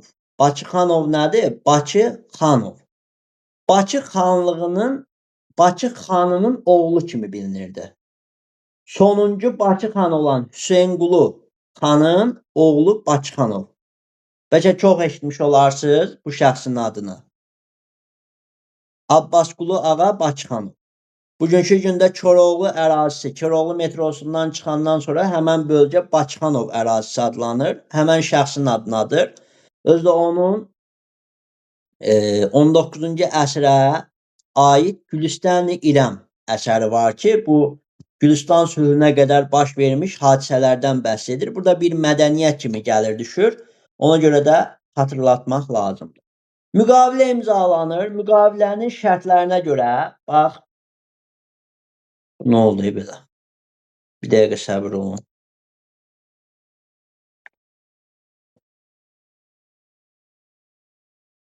Aha. Bax, müqavilənin şərtlərinə görə bütün o bayaq göstərdiyim Lənkəran da daxil olmaqla Qarabağ, Şamaxı, Bakı, Quba, Dərbənd, hətta Dağıstan və Şərqi Gürcüstan. Bax, görürsünüz, Şərqi Gürcüstanı göstərmişəm orada. Şərqi Gürcüstan da daxil olmaqla bu hər yer verilir Rusiyaya. Sadəcə 2 ərazi Rusiyaya verilməyəcək. Bu ərazilər bir Naxçıvan ərazisidir, bir də İrəvan xanlığıdır. Bax, bu 2 xanlıq Rusiyaya verilməyəcək. Beləliklə, birinci mərhələ sona çatır. Uşaqlar, saat 22:00-da bitirəcəyik. Yaxşımı? 2 saat davam eləyəcək. Qoyun bunu. İndi bu hissə yəqin ki, 2 saatın tamamında çox güman ki, izah bitəcək tam şəkildə. Beləliklə, Gülüstan sülhü tamamlandı. Və sülhdən sonra nə baş verəcək? Burada bir sıra məsələlər haqqında danışacağıq. O sülhün şərtlərindən hələ biri dediyimiz kimi Naxçıvan və İrəvan istisna olmaqla bütün Şimali Azərbaycan torpaqları Rusiyaya verilir və burada bir ticarət müqaviləsi var idi ki, deyirdi ki, bunu orada da oxuyacaqsınız. Müəyyən qədər mən də anlayış verim ki, burada nə demək istəyir? Tutaq ki, deyir ki, ticarət müqaviləsinə əsasən Rus taciri gəlib Qacar ərazisində əgər ticarət aparırsa, orada ondan ki, daxili gömrük vergisi, vergi alırlar. O vergi gəmi 5% olmalıdır. Və o vergi gəmi bir dəfə alınmalıdır. Yoxsa bu getdi, bu məmur aldı, getdi o tərəfdə, o birisi bölgədə o məmur da aldı. Belə bir şey olmamalıdır. Və bu prosesdən sonra həm də deyirdi ki, tutaq ki, Rusiya Qacar dövlətindən keçib Hindistana mal aparmaq istəyir, satmaq üçün. Yəni, o bu ərazidən keçib gedəndə də bir dəfə 5%'lik vergi alınmalıdır. Yəni o başqa əraziyə satmağa gedir, daha baha satacaq deyə ondan əlavə vergi almaq olmaz. Bu həm Rusiya üçün, həm də İran üçün, Qacarlar üçün keçərli bir proses idi. Və bunların ərazisində, bir-birinin ərazisində ticarət nümayəndəliyi açılmalı idi və Xəzər dənizində yalnız donanma saxlamaq, hərbi donanma saxlamaq kimə məxsus olurdu? Rusiyaya. Ümumi şəkildə İran burada donanma saxlaya bilməzdi. Vəssalam. Bax, bu bölgələrdə indi xəritədir. Orada vermişəm ki, tam şəkildə özünüzün bir gözün qarşısında olsun. Digər hissənin PDF-ini atacağım, amma mən o hissə haqqında bir əlavə məlumatlarımı verim. Demək, ilk olaraq biz 1814-cü il haqqında danışacağıq və burada da ərazilərimizi göstərəcəyik. Orada biz dediyimiz kimi Gore Ozen, İngilis nümayəndəsi bu müqaviləni imzalayan zaman orada separat aktı daxil edir. Separat aktı nə deməkdir? Gələcəkdə ara sakitləşəndə bu müqavilənin şərtlərinə İranla Rusiya bir daha baxa bilər. Ola bilsin ki, İran oradan bəzi əraziləri yenə götürmək istədi. Bəli. Bu şərti də separat aktını da ora daxil edən İngilislər idi, İngilislərin köməyi ilə. Desəz müəllim, niyə İngilislərin köməyi ilə? Çünki İngiltərə o dövr üçün Rusiya ilə münasibət baxımından o qədər də pis deyildi. Münasibətləri var idi və onunla əlaqədar bu icazə verilmişdir. Yəni ki, İngiltərə bura müdaxilə edib o separat aktını daxil edərək İranın gələcəkdə bu müqaviləyə baxılması prosesinə iddia qaldıra bilərdi. Belə bir proses baş verir. Zaman keçir, bu iddianı qaldırmağa çalışanda təbii ki, razı olmur Rusiya. Və 1814-cü ildə İran Qacarla İngiltərə arasında Tehran müqaviləti imzalanır. Tehran. Tehran indiki cənubda İranın paytaxtı olan ərazidir. Yəni o dövrlər üçün Qacarlar, İran ərazisi. Bəli. Bu müqaviləyə görə təbii ki, bu sülhə baxılması haqqında bir söz verir, baxacağıq, sülhü yenidən qaldıracağıq, iddia qaldıracağıq, sən oradan müəyyən ərazilər götürərsən. Bunu da İngiltərə yenə deyirəm, ona görə edirdi ki, Rusiya Qacarları tuta bilməsin tam şəkildə. Qacarlar müəyyən qədər güclənsin və İngiltərənin müstəmləkəsi olan Hindistana yol açılmasın. Yəni İngiltərənin burada işi İranı, Qacarları gücləndirmək idi. Bu öz yerində. Zaman zaman Rusiya öz planlarını həyata keçirməyə başlayacaq. Təbii ki, əvvəllər işğal etdiyi xanlıqları yavaş-yavaş ləğv etməyə başlayacaq. Yəni əvvəl daxili müstəqillik saxlamışdı. Daha daxili müstəqilliyi zaman-zaman ləğv etməyə başlamaq lazım idi və bunu da edir. Gülüstan sülhündən sonra ilk ləğv olunan xanlıq Gülüstan sülhündən sonra deyirəm ha bax. Rus-Qacar arasında müharibə yoxdur. 1813-dən sonra. İlk ləğv olunan xanlıq 1819-cu ildəki Şəki xanlığıdır. Şəki xanlığı haqqında biraz məlumat verim. Şəki xanlığı 1743-cü ildə Dəniz kim tərəfindən yaradılmışdı? Şəki xanlığı.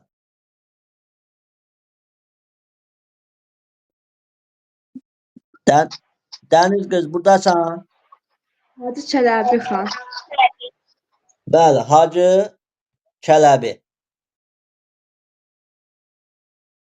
Və Şəki xanlığı dediyimiz kimi 1805 21 may Kürəkçay müqaviləsi ilə Rusiyadan asılı vəzifə salınır. 1819-cu ildə isə tamamilə ləğv olunur, daxili müstəqilliyi də qalmır, birbaşa Rusiyanın tərkibinə keçəcək. Bax, bu yadınızdan çıxmasın. Şəki xanlığının ərazisini də burada göstəririk. Buna da bir diqqət edirsiniz. Bir dənə səbir olun. Tam işarələyək. Siz oranı görə biləsiniz. Bax, bu da Şəki xanlığı. Orada sualların içərisində olacaq. Şəki xanlığının ləğvi və ya xanlıqların ləğvinin xronoloji ardıcıllığını düzün. Onları yavaş-yavaş işləyəsiniz. Nə qədər səhvimiz var, hamısına bir-bir baxacağıq qutarana kimi. Bu bölmə tam şəkildə həkk olunmalıdır.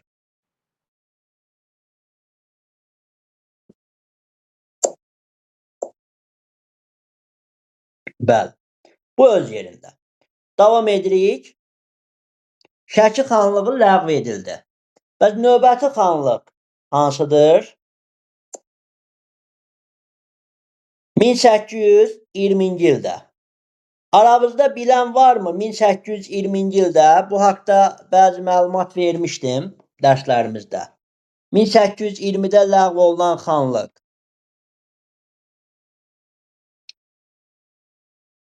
Kimsə bilirmi?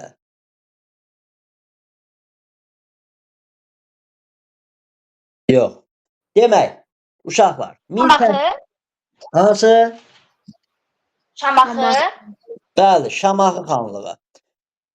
Şamaxı xanlığı 1820-ci ildə ləğv olunacaq. Bəs Şamaxı xanlığının işğalı 1805 dekabr ayında Rusiya tərəfindən Kürəkçəyə bənzər müqavilə ilə işğal olunur. Bəs Şamaxı xanlığı nə vaxt yaranıb? 1747-ci il. Əfşar imperiyası Nadir Şah Əfşarın ölümü ilə süquta uğrayır və parçalanır. Parçalanmış ərazilərdən bir hissəsində də yaranan Şamaxı xanlığı idi. Orada ağası xan və Məhəmməd Seyid xanla bir yerdə, bir də Hacı Məhəmməd xan var idi ki, burada. Yəni, iki qardaş bir yerdə, digər qardaş da digər tərəfi idarə edirdi. Dolayısıyla Şamaxıda 1747-dən 1763-ə kimi bunlar yaratmışdı və 1763-cü ilə kimi iki hakimiyyətlik baş verib. 1763-cü ildə Məhəmməd Səid qalib gələrək Şamaxı xanlığını tək idarə etməyə başlayır. Buyur Ləman, nəsə demək istəyirsən? Mən iki hakimiyyətliyi deyilmək istəyirdim, hansıları idisə. İki hakimiyyətlik dediyim kimi, biri Məhəmməd Həsən xandır, 3 dənə qardaşdır bunlar. Məhəmməd Həsən xan Şamaxı, Şamaxı xanlığı 1747-də yarananda onu yaradır bir Məhəmməd Həsən xan, bir də yaradır ağası xanla onun qardaşı Məhəmməd Səid xan. İkisi bir yerdə. Bəli. Ağası ilə Məhəmməd Səid Şamaxı xanlığının bir hissəsini idarə edirdi. Məhəmməd Həsən xan da bir hissəsini. Ta ki 1763-cü ildə Məhəmməd Səid xan gedib Məhəmməd Həsəni öldürənə kimi burada iki hakimiyyətlik baş verib. Ondan sonra tək hakimiyyətlik yaranır. Aydındır. Bəli, sağ ol. Buyur. Bax, Şamaxı xanlığında bir görsədək. Uşaqlar, kiməsə aydın olmasa sualını avtomatik versin. Bax, bu da sizin Şamaxı xanlığı. Bu da yaddan çıxmasın. Görürsünüz, Bakıya yaxın. Bakı xanlığı bura. Quba və yuxarıda Dərbənd. Bəli. Bunlar haqqında tez-tez danışacağıq. Yerləri önəmlidir. Kontur xəritə üzərində də bir daha baxacağıq. Və gəlirik növbəti xanlığın ləğvinə. Növbəti xanlığın ləğvi hansıdır bəs? 1822-ci ildəki Qarabağ xanlığı. Qarabağ xanlığına baxırıq. Gördüyümüz kimi bu xanlıq da yadda qalan xanlıqlardan biridir. Naxçıvana qədər Naxçıvan xanlığı digər yuxarı tərəfdən İrəvan xanlığı əhatə eləyirdi və Qarabağ xanlığını 1822-də tam şəkildə ləğv edirlər. Bəs Qarabağ xanlığı nə vaxt yaranmışdı? 1747-ci il Nadir Şah Əfşarın ölümü ilə yaradılır. Şimali Azərbaycan ərazisində yaranmış xanlıqdır və 1763-ə kimi bunu yaradan Pənahəli xan hakimiyyətdə olubdur. Cavanşirli Türk sülaləsindən idi. Pənahəli xan. Pənahəli xan. 1763-cü ildə o da hakimiyyətdən gedəcək. Oğlu İbrahim Xəlil xan gələcək, Qarabağı hakimi. O da bax hələ İbrahim Xəlil bayaqlarım danışdıq 1806-cı ildə öldürüləcək.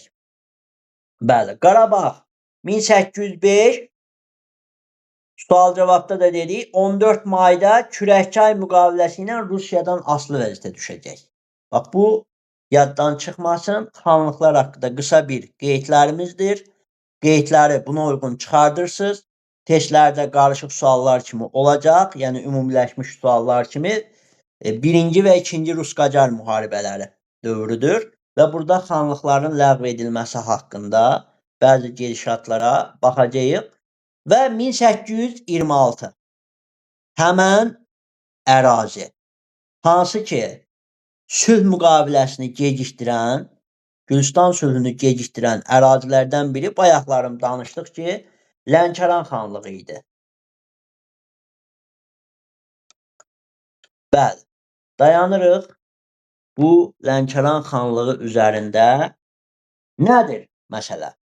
1747-ci ildə yaranan Lənkəran xanlığı 1813-cü ildə yanvar ayında Rusiya tərəfindən işğal olunur. Və bu xanlığın ləğvi isə 1826-dır. Rusiya ləğv edir. Elə bunun ləğvi ilə müharibə zaman-zaman başlayacaq. Bəli. Artıq 1826-cı ildə o ki demişdim separat aktı. Rusiya sərhədlərin yenidən bölüşdürülməsi məsələsini açmaq istəmir. Müqavilənin şərtlərində dəyişiklik etmək istəmir. Bunun da səbəbi ona görə idi ki, Avropada uğurlu siyasət aparırdı, uğurlu müharibələr aparırdı. Və buna görə də avtomatik şəkildə Qacarlar müharibəni başladacaq. Bəs müəllim, Rusiya bu qədər uğurlu idisə, niyə Qacarlar müharibəni başladır? Qacarlar bu dövr üçün güclü idimi, güclənmişdilərmi? O qədər yox. Bəs nə baş verir? 1825 dekabr ayı, dekabristlər üsyanı. Bəli, dekabr ayında Rusiyada Romanovlar sülaləsinə qarşı baş vermiş üsyan. Aramızda yadında qalan varmı? Rusiyada Romanovlar sülaləsinin hakimiyyətə gəlişi nə vaxtdır? Baxaq kimin yadındadır? Yoxdur. Yaxşı, deyirəm. 1613-1917-ci ilə qədər Rusiyada Romanovlar sülaləsi. Buyur Zeynəb. Zeynalov. Biraz gecikdin. Romanovlar sülaləsi hakimiyyətdədir. 1825 dekabr ayı Romanovlara qarşı üsyan baş verir. Burada da hələ ki 1-ci Aleksandr hakimiyyətdədir. Və 1-ci Aleksandr dekabristlər üsyanı ilə hakimiyyətdən salınır. 1825-ci ildən 1855-ə qədər Leyla kim gəlir hakimiyyətə Rusiyada? Mənim neçənci ildə? 1825-55-də. Birinci Nikolay. Bəli, Nikolay hakimiyyətə gəlir. Və beləliklə Nikolayın dövründə Qacarlar müharibəni başladır. 1826-cı ildə Qacarlar Lənkəran xanlığının ləğvi və dekabristlər nəticəsində hakimiyyətin yeni dəyişilməsi, yeni hökmdarın gəlməsi Qacarlara imkan verir ki, müharibəni başlatsınlar. Müharibə başlayır.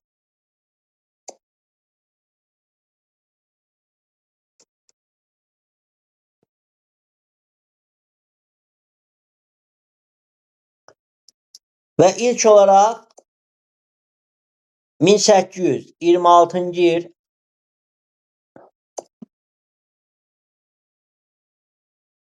Yelizavetpol qəzasına daxil olan, bu Yelizavetpola daxil olan Şəmkir ərazisində döyüş baş verir. Şəmkirdən bir müddət sonra isə baş verəcək Gəncə döyüşü. Hələ Gəncə şəhəri yaxınlığındakı həmən döyüş. Və bu döyüşlərin ikisində Rusiya üstünlüyü əldə edəcək. Abbas Mirzə geri çəkilməli olacaq. Əslində Abbas Mirzənin buradakı ən böyük səhvlərindən biri sonraki müddətdə Şuşa qalasını, Qarabağdakı Şuşa qalasını, baxın, işarələyirəm. Şuşa qalasını 48 gün mühasirədə saxlamaq olur.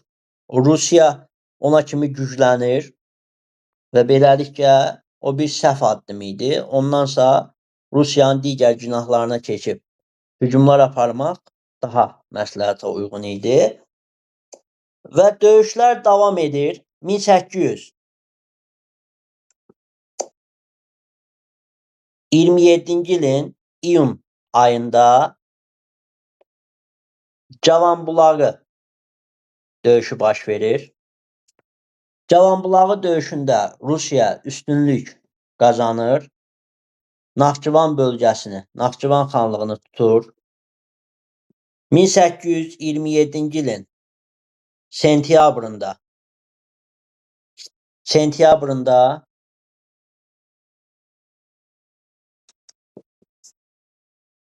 Sərdarabad döyüşü baş verir.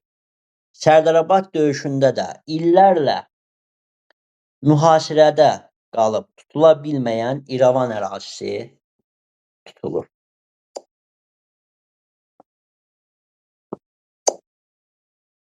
İrəvan bölgəsi tutulur. Bəli. Beləliklə artıq İrəvan, Naxçıvan ərazisi də Rusiyanın əlinə keçir. Danışıqlar başlayır. Çünki İrəvan, Naxçıvan əgər Seyin əlində qalmışdısa, Qacarların birinci müharibədə, Qacarlar görür ki, itirə-itirə gedirlər. Neynəmək lazımdır? Məcbur şəkildə müqavilə. Bəs müqavilə 27-də bağlanmır. Səbəb nə idi? Səbəb ondan ibarət idi ki, Rusiya təzminat qoymuşdu. Təzminatın həddindən artıq çox olması. Çünki təzminat nədir burada? Məsələ ondan ibarət idi ki, müharibəni Qacarlar başlatmışdı, dağıntılar törədilmişdi. Burada quruculuq işləri aparılmışdı və dağıntılar törədilmişdi. O dağıntıların qarşılığı təzminat verilməli idi. Və necə ki, Ermənistanın Azərbaycana verəcəyi təzminat 50 milyard dollar hesablanıb 30 il ərzində. Burada belə bir təzminat var idi müharibəni ilk başlatdığına görə.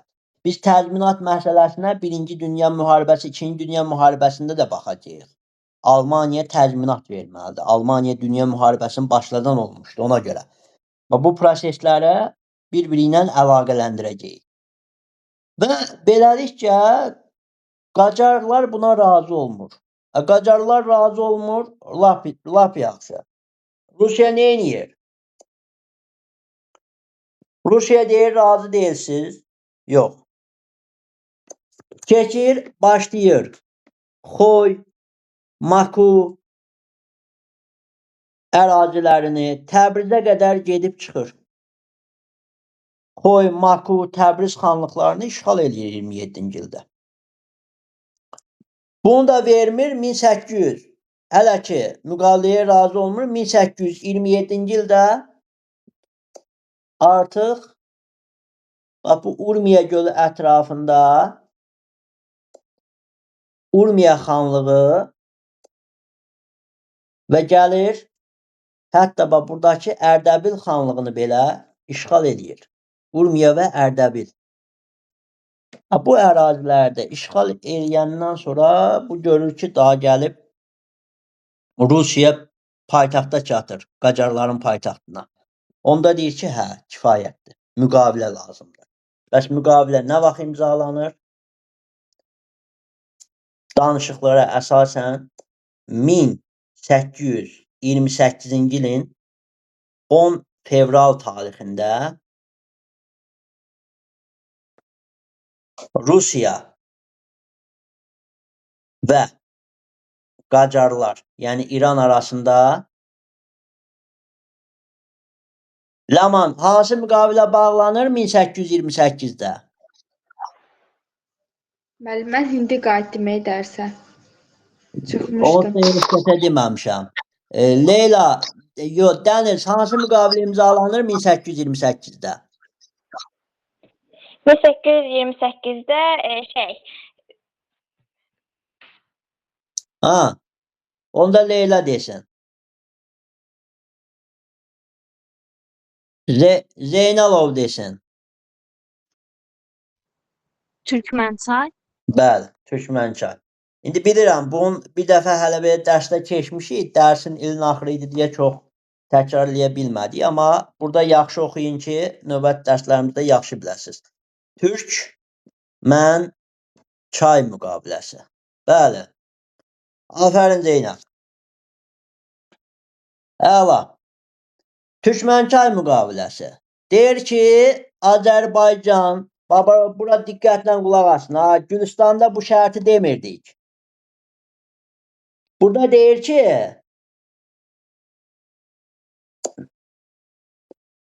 səbir olun bir dənə xəritəmizi böyüdək. Bu şərti tam qavrayaq.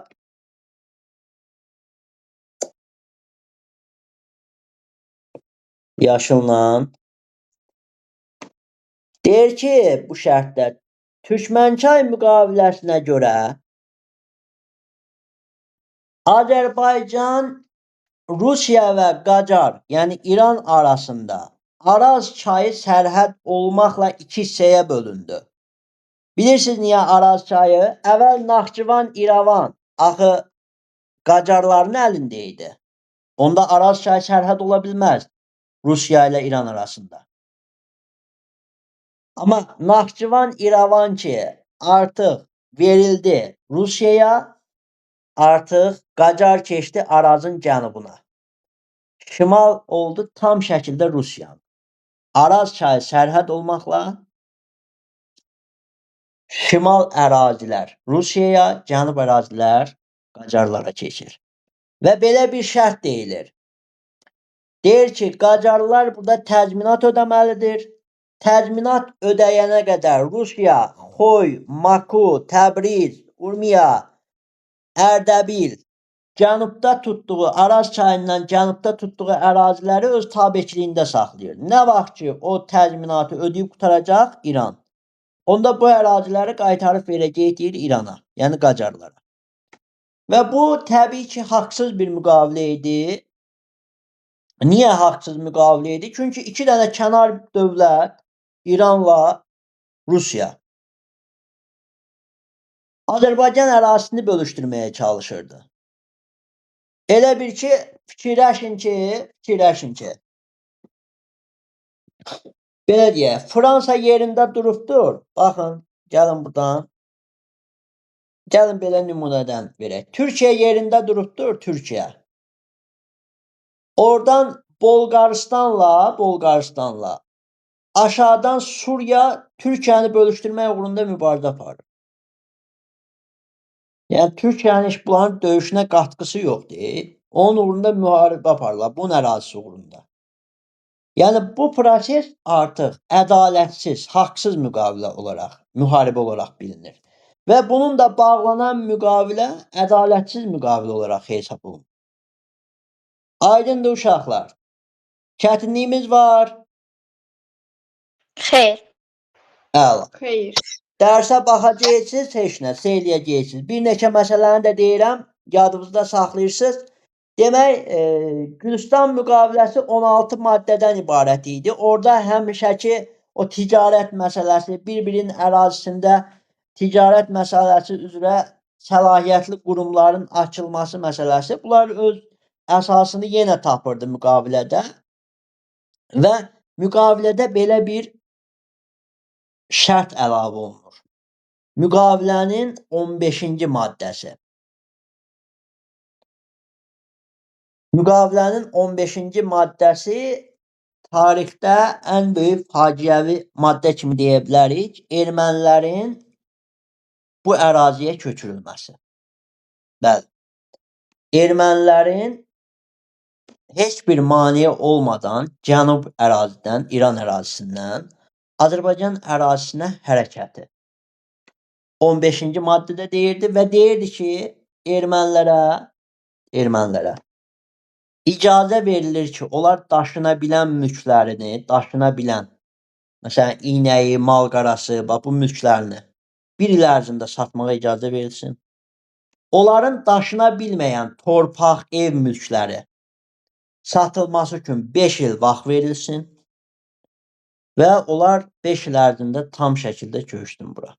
Və ermənilərə ruslar Azərbaycan ərazisinə köçürüb nə deyirdilər? Deyirdilər 6 il vergidən uzaqsız, torpaq verəcəyi əkib bikəsiz, vergi verməyəsiniz bizə. Bəli.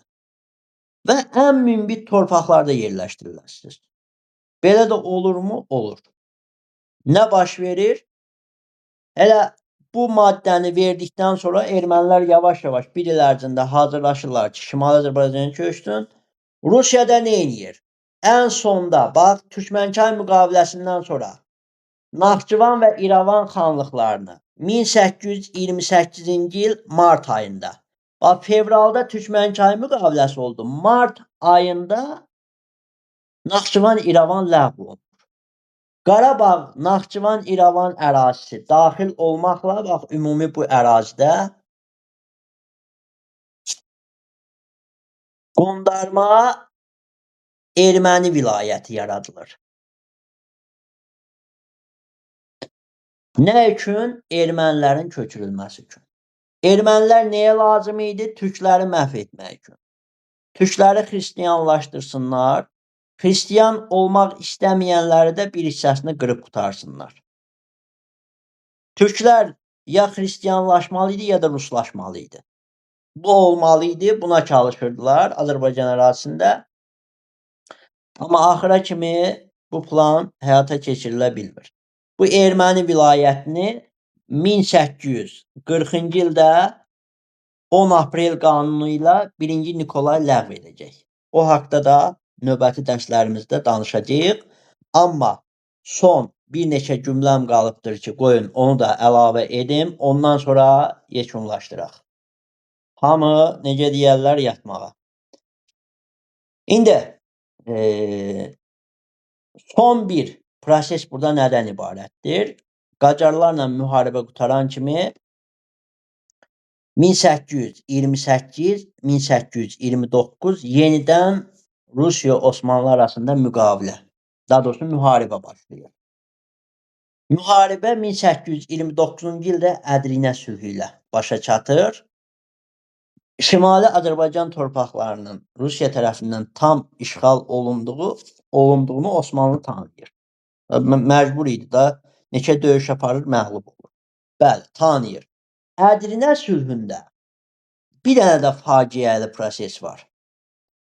Düz Osmanlı ərazisindən 84 min erməni Azərbaycan ərazisinə, bu yaradılmış erməni vilayətinə köçürülür.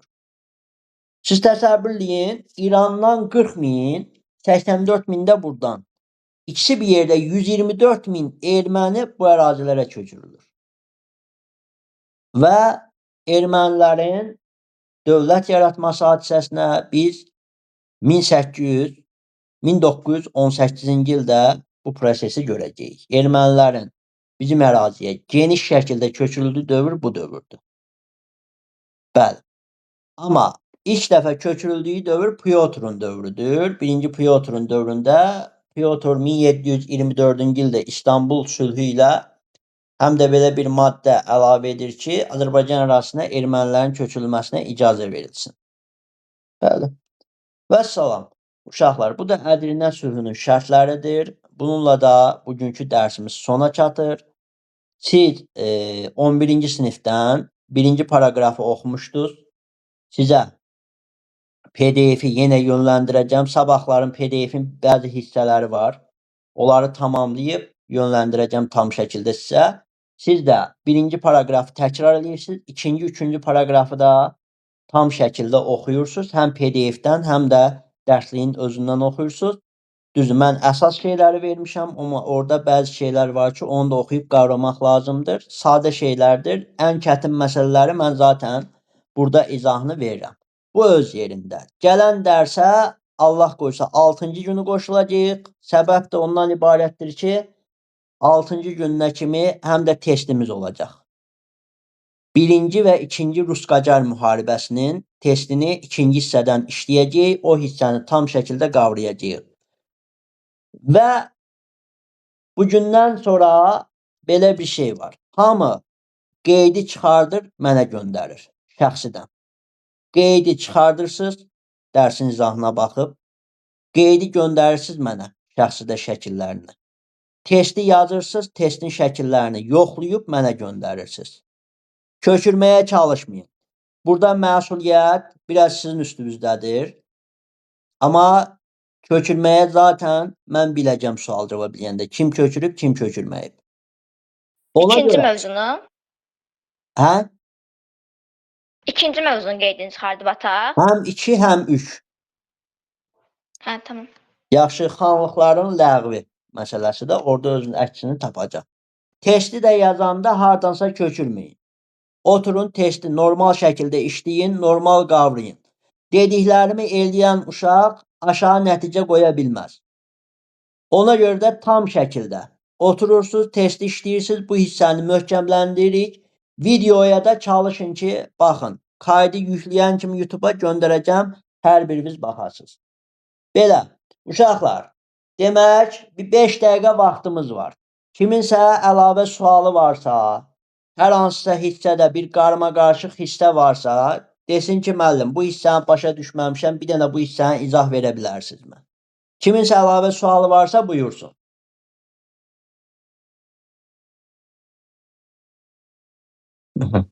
Yoxdur. Yaxşı, onda sağollaşırıq. Gecəniz xeyrə qalsın. Allah amanınızda. Yaxşı hazırlar. Sağ ol.